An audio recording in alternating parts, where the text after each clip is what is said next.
So we're going to start, we're sharing our presentation, and we're going to start with showing some photos for you. So take a second to look at these photos and see if you recognize any familiar faces. Just take a moment here. Take it in, absorb it.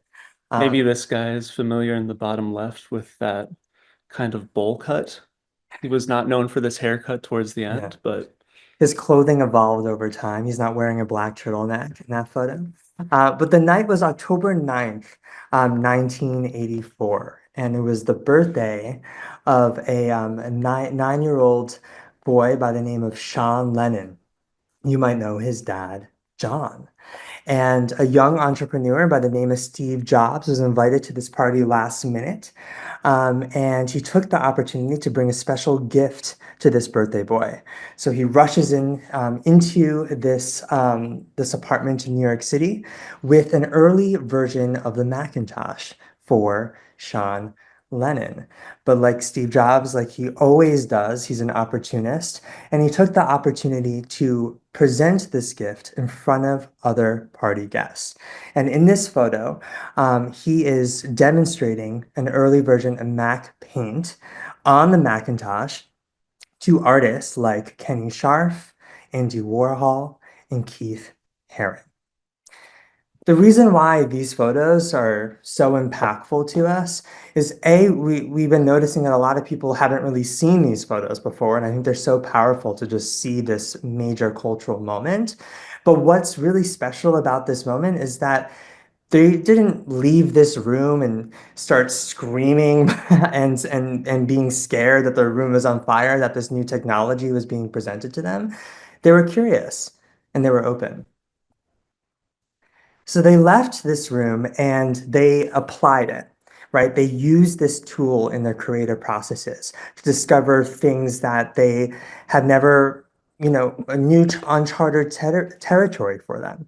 Andy Warhol used Mac Paint for his work and a lot of different programming that he did.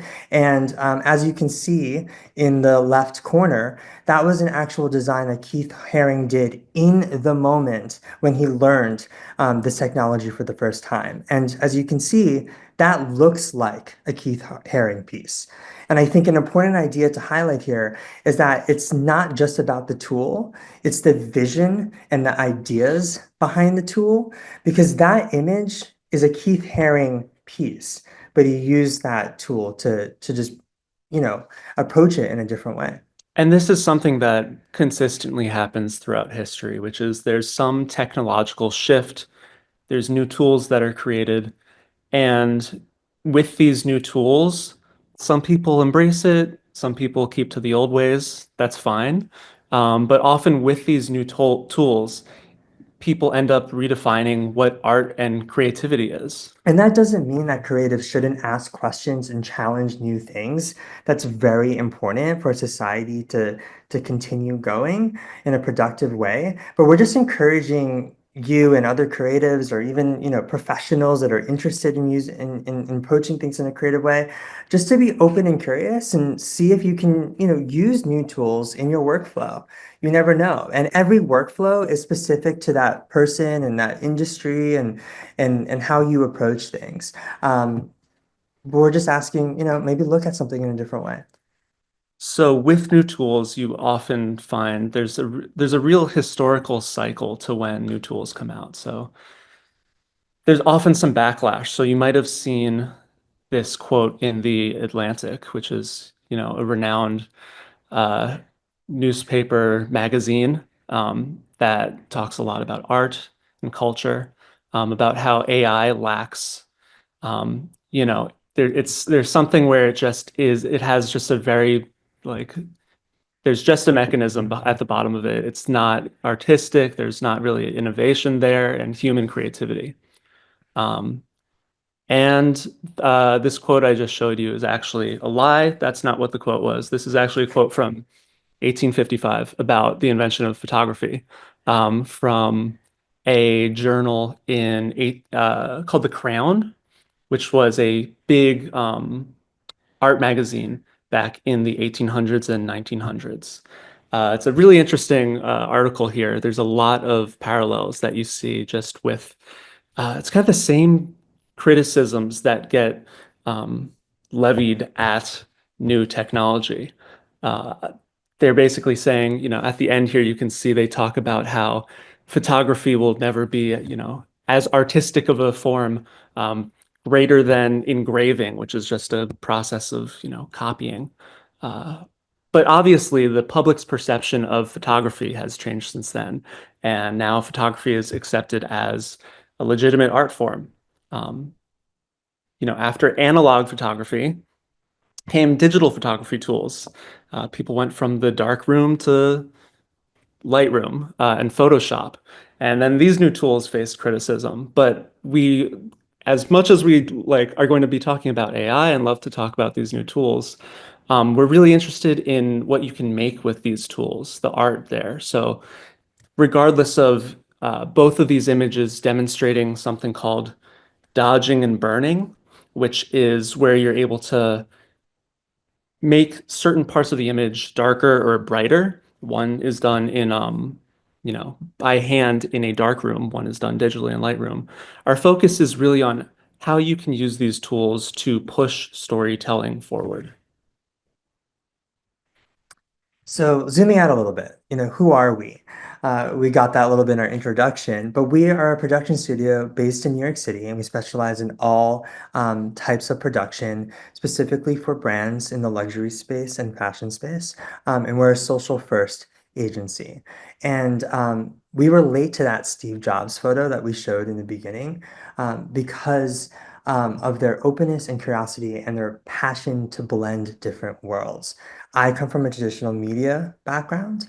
Matt comes from the new media world. And you can see that in our work. It's really a blend between traditional cinema and the latest digital trends. And we've been very lucky to work with all these iconic brands. And we're going to be talking about the shift with AI, but what enabled us in the first place to work with these kind of clients and do great work is a technological shift that already happened, which was the accessibility of filmmaking tools, of high quality filmmaking tools, HD and 4K cameras that were much more affordable, Adobe Premiere, these softwares that now are very accessible, and social media platforms for distribution. So all of this that happened before AI is part of this revolution and shift that we have been swept up in. So now you have, young filmmakers that are able to do top tier brand content. But we do have a confession, which is A little secret. as much as we're talking about AI today, we are not AI specialists. We are storytellers. That's who we are at heart. And we just use AI to elevate our process. And it allows us to further do the kinds of things that we do. And something that I think a lot of people on this call can relate to is the small team dilemma, the small team and big projects. That's something that has been a major obstacle for us since the beginning of our partnership and working professionally. Here's just three sort of projects that we would like to highlight for you. And Um, we'll be diving in a little bit yeah, more later to on the left is Brooks Brothers. The middle is for the Friends experience. I don't know if you've seen it. It's this pop-up around the world where they recreated the apartment for Friends, but we did the promotional materials there.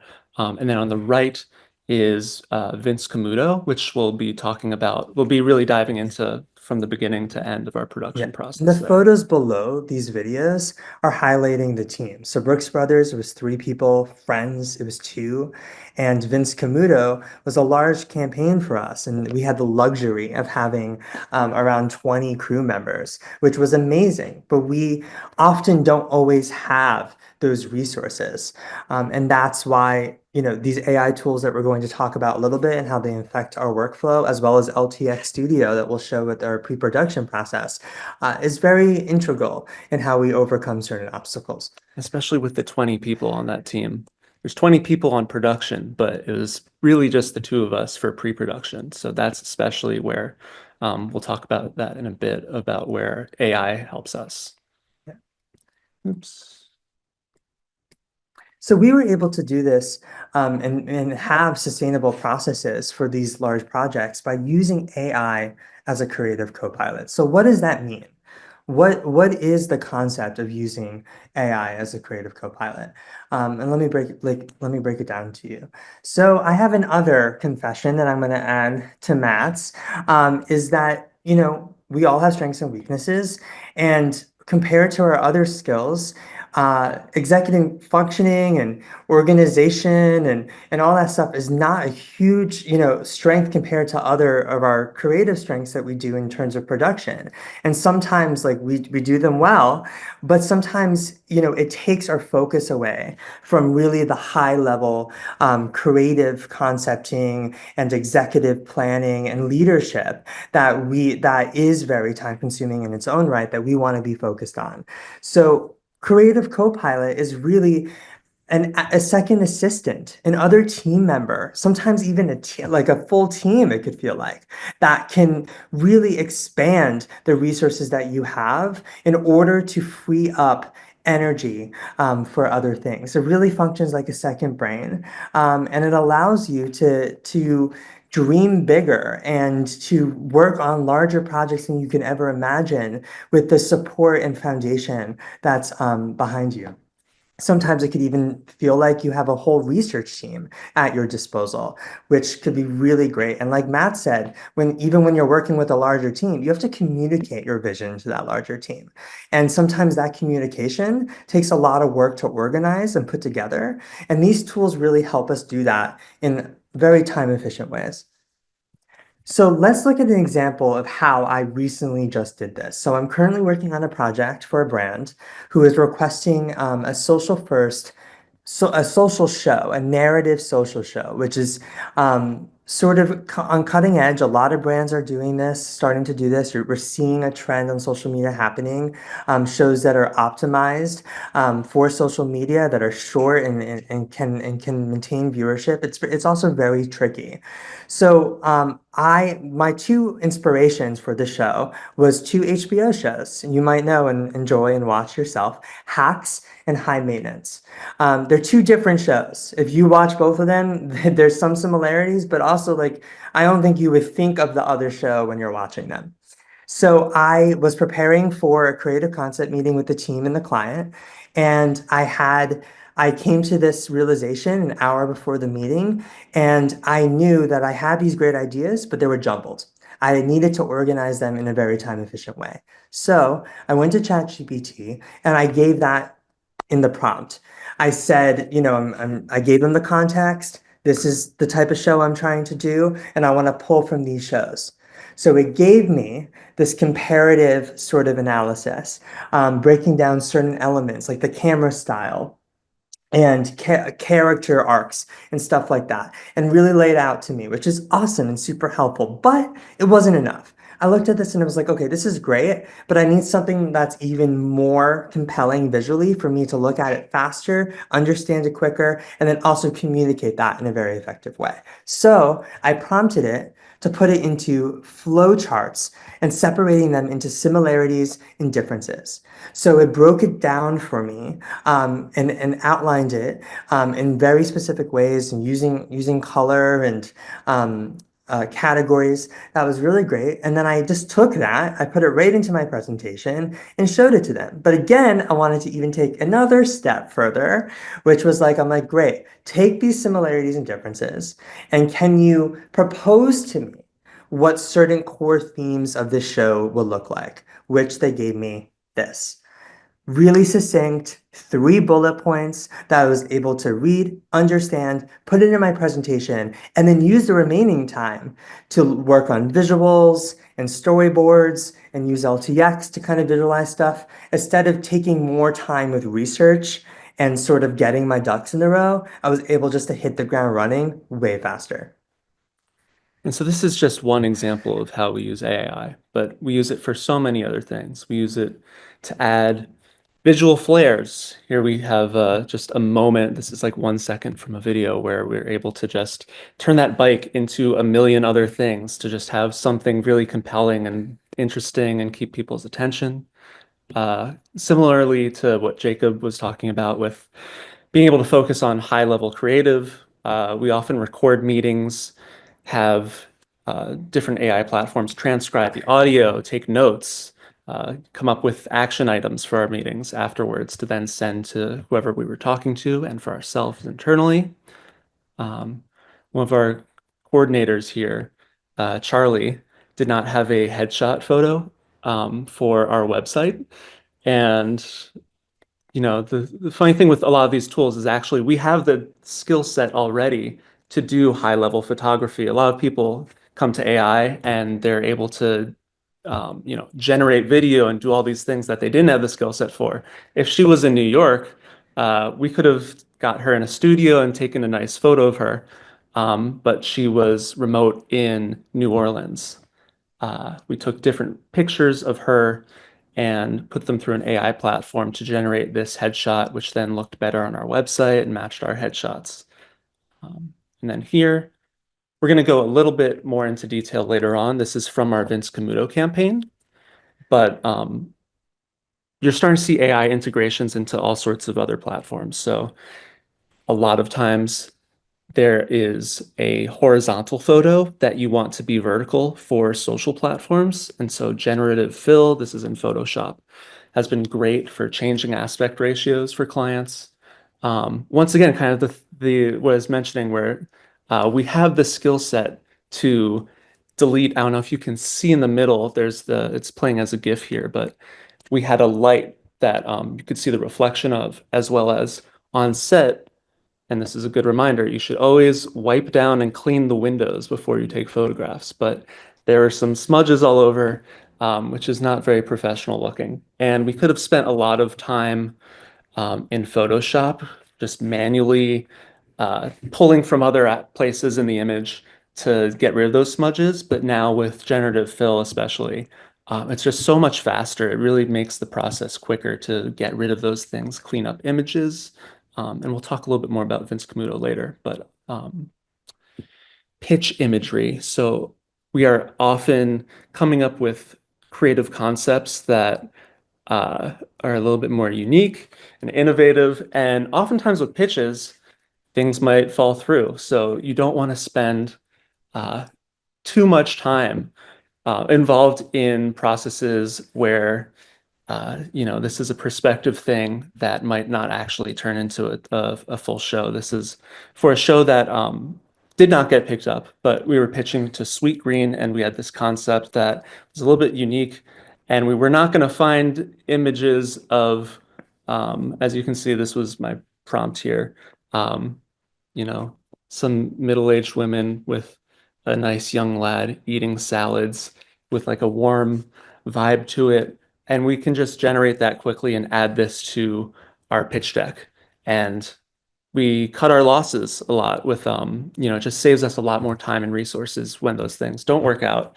But even if it did, it cut the time to make these images, to source these images and create a nice mood board in half. This was for Nerf, another concept where you're going to find mostly images of children playing with Nerf guns, but the concept that they had asked us to develop for them involved adults playing with Nerf guns in a home, which we wanted to really demonstrate that visually, and we were able to generate imagery that specifically showed these unique ideas that would be hard to find on the internet. And now Yeah, and to LTX. further that tool, even further, this is great for mood boards and concept boards, but also like when you trying to articulate a specific idea, storyboards are super helpful. And usually for us, and we'll go into specific case studies, it's a very fast turnaround usually. Sometimes we're hired very last minute. It's hard sometimes to sit down and build out a full storyboard. And before LTX, we didn't do a lot of it. And one of those reasons, Matt, why don't you tell them why we didn't do a lot of it? So it used to look like this, which some people would say there's a charm to this. My mom would say this is really good. But you can kind of see why I use a camera and not a paintbrush here. which is we're just not good at drawing. And it's time consuming and it doesn't convey the visuals so well. And so we're going to show you a project we did for Brooks Brothers that involved LTX for storyboarding. Yeah, and some context before we show you the actual video. And like I said, fast turnaround. This was even more fast than we could ever imagine. So we were hired literally the night before to film a comedic ad in the style of a James Gordon sort of piece, or a late night show, a late night piece with Stephen Colbert, a comedic sketch with the captain of the Knicks, Jalen Brunson, and the creative director of Brooks Brothers, Michael Bastian. So there was a little pressure there, as you can imagine. And we didn't get the creative. We literally got the creative like maybe 12:30 They had a at con night. they had like a rough Yeah. concept that they soon realized was not going to work. Yeah. It And was like bullets that they gave this us. is Yeah. often a situation we find ourselves in, which is we're hired to execute a blueprint. They give us, you're going to be doing this, and we're hired almost as just, we're going to film and edit and create their vision. And oftentimes we come in and become creative collaborators with them. And that's what happened here, which was we needed to develop a new concept within less than 24 hours, literally on our way to the shoot. We were still polishing up this concept. Yeah. And we were only going to have 30 minutes 30 minutes. with the Yeah. captain of the Knicks and the Yeah. creative director of Brooks And Brothers to yeah. film. And in the production world, especially for a sketch, a comedic sketch, multiple angles are so important. When you don't have multiple angles to cut in post-production, to cut to in post-production, you can't really get those comedic beats, right? So that's really important in terms of pre-production. So let's take a look at the beginning of this video and then I'll continue. So, and we're not going to have the volume for this Yeah. just so we can discuss But it. just But you can see the visuals. So it feels like an SNL sketch or something like that that's designed for social media, right? So literally on the way in the Uber with it was Matt, me, and another second camera shooter. I was on my computer and I was putting this into LTX to see if we can visualize this and see if it could help me to be prepared to direct this and to pitch this to them once we landed. So on the car ride, let's let it play a little bit. So yeah. Just take a second to look. this is now in Some the fun. top 3 best performing videos of Brooks Brothers, by the way. So it was the night before, we're still editing, coming up with the concept. And we're also like praying that when we talk to them and arrive there, they're going to Yeah. be down for modifying the Yeah, concept and of it what was we said. it was a collaboration post on Jalen Brunson's Instagram, which was also really special for us. So let's take a look at what I created on this car ride. So I entered just a general prompt, a creative brief from the night before that we put together very fast, and then LTX sort of produced this to us. And I was looking at all of these shots, and I was tweaking it and sort of, making it more specific. But then let's take a closer look at part of it. So when I got to this part of the storyboard, what I really liked about it was I was like, ooh, this center frame is very interesting. And I wanted to look closer at it. So I looked closer at it, and it was a medium tight shot, even though it says, close up, it's a medium close up of Michael Bastian's legs with the bag, with his gym bag. And I was like, oh, that's interesting. I don't like it from this angle. I want to change it. I want to shoot it from this side. And I don't want it to be in the gym. I want it to be when he was walking into the gym, and create sort of like a Miranda Priestley from Devil's Wear Prada moment to build tension. And we don't reveal his face until he enters into the gym. So this was able to be my creative partner. It proposed this. I liked it. I didn't take it straight up, but I was like, oh, that's helping me in this process. And I used it to then translate it when we got to set. This was also really helpful to us because when we got to set, I had 5 minutes with the creative director, Michael Bastian, and the marketing executives of Brooks Brothers. So we showed them these images. They were really impressed by it, and they immediately understood what we were trying to do. And using humor with big brands It's It's sometimes hit a or miss. challenge. It's hit or miss. Sometimes they don't, they're like, oh, no way. And sometimes they go for it. Or sometimes they go for it, but they're scared. So they don't, the jokes don't land. But here, this was a perfect case of they trusted us. We were collaborators and we were able to push them in this really nice direction. And it worked, which was really great. So now we're going to talk a little bit about Vince Camuto, which I showed you some of the imagery from that before, but um, we will start with the video. This one has volume, Yeah. but And there's lots of photos and videos. We're yeah, just going to and show this one. was a 360 campaign that we're able to do. So we were able to control every aspect of this campaign in turn and even distribution, which is really special for us.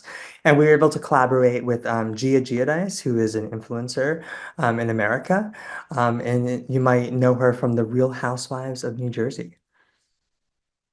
Or the TikTok sound, wake up in the morning thinking about so many things, where she gave Can you sing it for us right wake now? up in the morning Yeah. thinking about so many things. I just can't. That's all I All right, got. that's all we need. Anyway. Okay.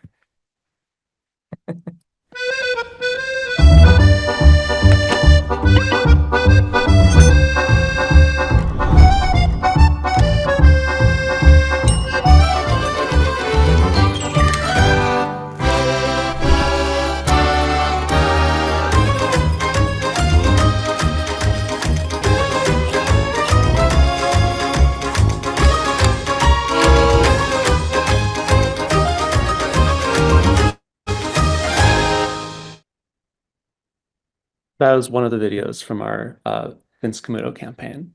And here I'm going to show you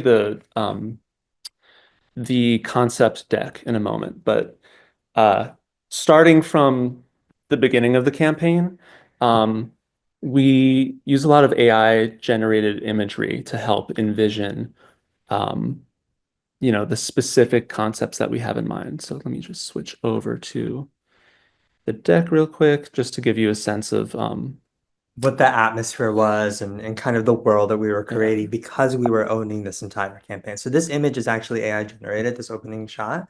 And this is just a look, we can just go fast through this. So you just can just see the world. We were inspired by Wes Anderson and sort of old world travel and just sort of like a really interesting sort of thing. It was Sarah Baba, the yeah. Instagram photographer.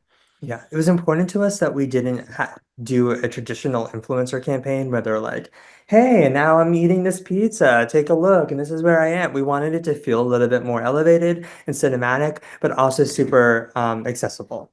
And I should this uh, image of spaghetti in a bag, because we were going to be filming with Italian restaurants and combining that and fashion. Good luck trying to find that just on the internet when you have weird ideas like that. So especially being able to come up with generate visuals of our specific ideas is perfect for conveying that to clients. When you have a little bit of wackier, unique ideas. And so throughout our pitch deck, um, it's very helpful to have AI to help, tighten up the copy and create different visuals for us that help Yeah. assist us in communicating our Yeah, concepts. and because this was such a complicated sort of campaign, we were shooting in three locations around New York City with a full team In one day. in one day, which is, again, in the production world, insane. That we did, I think, in 8 hours Yeah, it was a lot. It was which intense. is a lot to do. So, and because of that, and Vince Camuto trusted us and put a lot of resources into this. So we really needed to prove ourselves. We really needed to show what this concept could be for executives to get on board, as well as Gia's team, right? So there was a lot of politics involved with this. So LTX Studio really helped with that. So we went to LTX Studio when we were creating a specific storyboard to present in our meeting, and it produced something really interesting. As you can see, there's a bike in this, which we were very excited about. But Matt, why don't you tell them why there isn't a bike in the video? As we discussed with the small team dilemma, there's often not enough resources to do all these big projects. And I was busy with everything else, and then I forgot to bring the bike to set.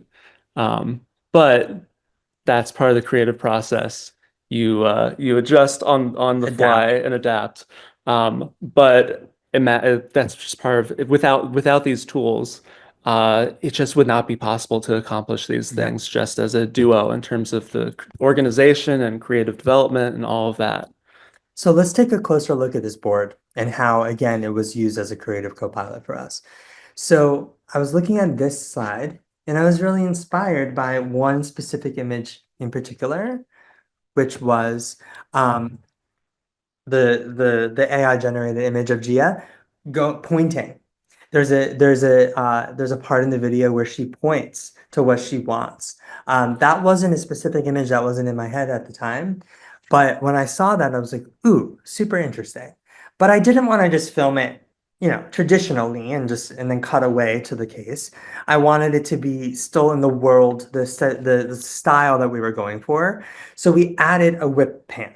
So that is something that, LTX didn't tell us to do, but we took this image that LTX proposed to us, and then we added the stylized thing that made it work for what we were going for.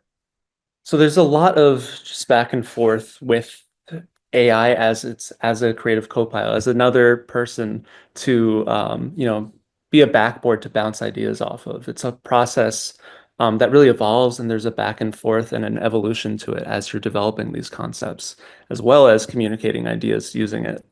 Um, and so that was our Vince Camuto campaign. But we really see AI as something that can be an assistant. Of course, there's valid concerns about replacing larger teams, um, but the best way to use it, at least now, and we see in the future, is to be an assistant to storytelling. We've seen this in the past, which is good storytelling is crucial no matter what your tools are. The idea is really the thing that matters the most, no matter what your tools are at any point in history. The value really lies in the vision. And there wasn't a part of this where um, AI was able to just give us specifically all of the answers. It really was something that you had to put work in to collaborate with and made it a much easier process. So creation really with in creating these tools as well, it's really important that one's perspective in using these tools, as well as in the development of these tools on LTX's side, is that creation is really put at the forefront instead of automation being put at the Yeah. forefront. Yeah. Creativity is what drives the work. Yeah. And in the process of creation and sort of to me the way for creativity to blossom and bloom is is getting feedback, is being challenged, is hearing and seeing other ideas and then responding to those ideas. So I think all these tools, including LTX Studio, are amazing because it makes it less isolating for creatives that work by themselves or work on small teams to still have that creative collaboration environment. And that is something that I think is really special, and I'm really happy to see how it's becoming more accessible for all different types of people to use. And once again, we come to this as people who are just interested in the past and present and future of uh, creativity and humanity. We're both very interested in history. We come from it really from a human perspective and not from necessarily the tech focused perspective. Um, and with that, we'd love to open it up if anybody has any questions about AI, about our concepts and production process. We're happy to answer any Yeah, questions and or have if not conversations. here, our contact information is on below, both our social media as well as our emails. We'll love to connect with you. We love hearing people's stories, and we always love, just connecting with people on all different types of things. So always feel free to shoot us a message.